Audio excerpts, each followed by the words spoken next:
সই করছে মানে আমরা চেকের মামলা নিয়ে গেছি বুঝছেন জজ ওখানে বলতেছে চেকের মামলা রেখে জমির মামলার কথা বলতেছে তখন জমির মামলার কথা বলতে বলতে আমার ভাই দুই ভাই বলতেছে যে এই ভাইয়ের জমি ওই ভাইয়ের জমি জজ ওই কথাটা না শুনে আমার এই ভাইকে বলছে এই মাথার সব কথা বলবি না ফ্যানের সাথে তো লটকাবো তখন এই ভাই যে ভয় তোদের তো পুলিশ দিয়ে ধরে নিয়ে যাবো ফ্যানের সাথে লটকাবো মাদার সব বেশি পাচ্ছিস তুই বেশি বুঝিস এ তখনই পেয়েছে ভয় ভয় ভয় হচ্ছে এখানে সরকার মানে সই করছে আর ওখানেই মানে পড়ে গেছে সই করতেই পারিনি তো ওখানেই পড়ে গেছে আমরা এখনো স্বাধীন হইনি ডক্টর ইউনিসের কাছে আমি বিচার প্রার্থী আমার ভাইয়ের যদি কিছু হয় আমরা স্বাধীন হই নেই ভাই আমরা স্বাধীন হই নেই বেড নাম্বার 9 এক্সট্রা 10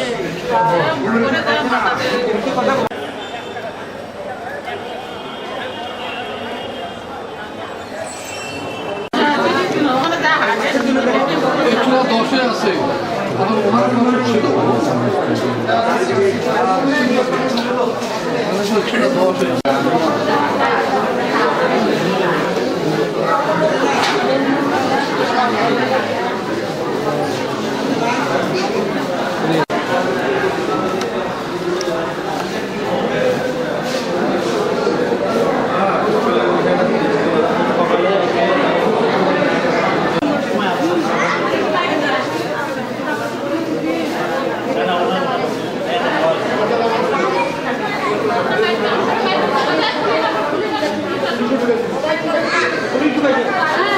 মোমিনুল ইসলাম যে পেশেন্টটা আমাদের এখানে এসেছেন আমরা ওনাকে আনকনসিয়াসনেস অবস্থায় পেয়েছিলাম এবং ওনার একটা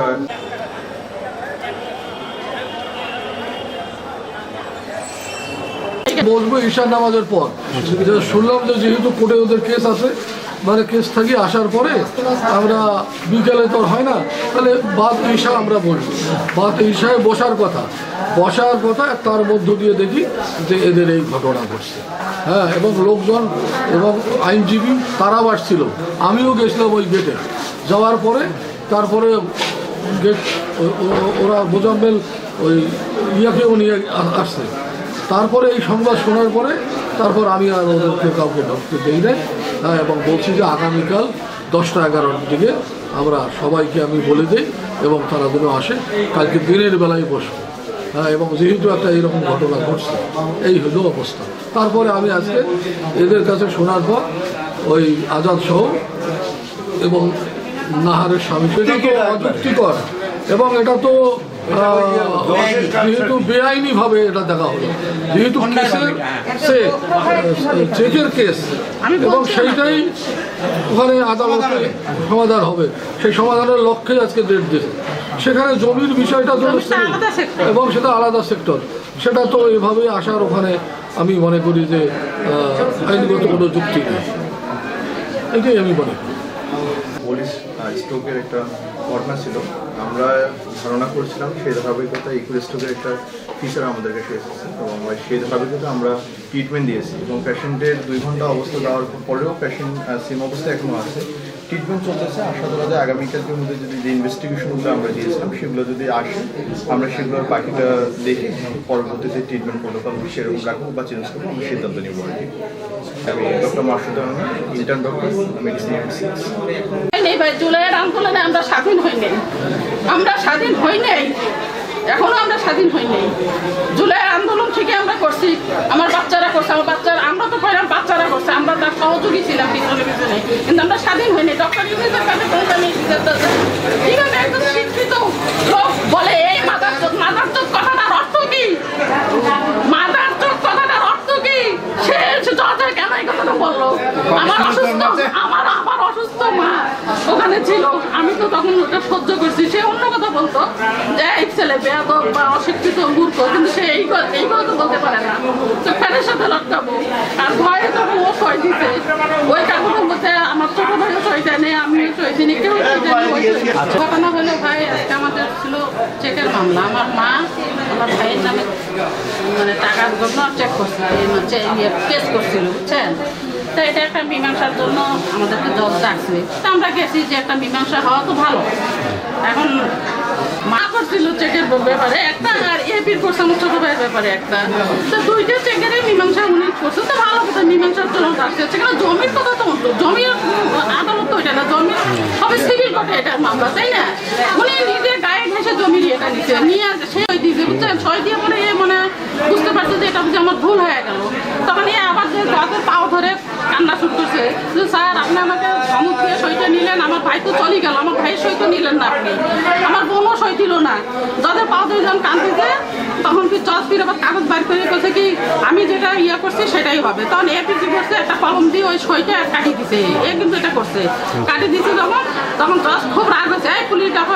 গ্রেপ্তার করা হবে, পুলিশ ডাকো, এখানে আদালতে আসি আমার সামনে এরকম করতেছে। তখন এ বলছে কি স্যার আপনি কারো সই নেন নাই, আমার সই নিয়েছেন জোর করিয়ে, তো আমার সইটা আমি কাটবো না, আমার বোনও সই দেয় নেই, যে মিজানুর রহমান সেও সই দেয় নেই, আপনি কেন আমার সইটা নিলেন? যখনই পুলিশ ডাকো কইছে বলার পরে তো এ তো মানে কেন এমনি ভয়ও পাইছে, আর জজের গাইলে গেলতে এখন ধাম করে পড়ে গেছে। পড়ে যাওয়ার সঙ্গে সঙ্গে তো তখন তো আমরা ওখানে মানে কান্দাকাটি, ওখানে লোকজন আসছিল, পরে একজন কে জানি আসছে, আসেও দেখছে ইয়ে দিয়ে দেখি কাছে কি নিয়ে স্টক করছে, মেডিকেল নিয়ে যান। তখন তাড়াতাড়ি করে আমরা মেডিকেল নিয়ে আসছি। এটা কখনকার ঘটনাটা? এটা সন্ধ্যার সময় মাঝে নামাজের পর এই ঘটনা হচ্ছে। ওখানে তো চেকের মামলা মীমাংসার জন্য গেছে, আমার ছোট ভাইও মীমাংসাতে রাজি ছিল, ইও রাজি ছিল, কিন্তু জমির ব্যাপারটা উনি কেন নিয়ে আসলো?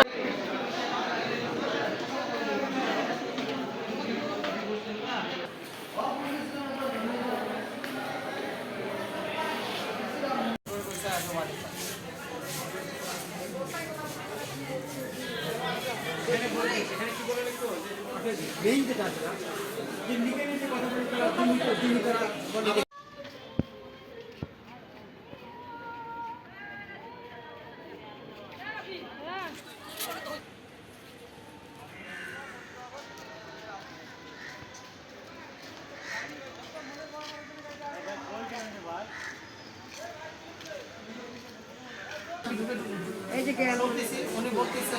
যে স্যার আপনি একজন জজ হয়ে আপনি আমাকে কিভাবে এইভাবে গালিগালাজ করেন, আপনি আমাকে বলতেছেন কুত্তার বাচ্চা তোকে লটকাবো, এটা কিভাবে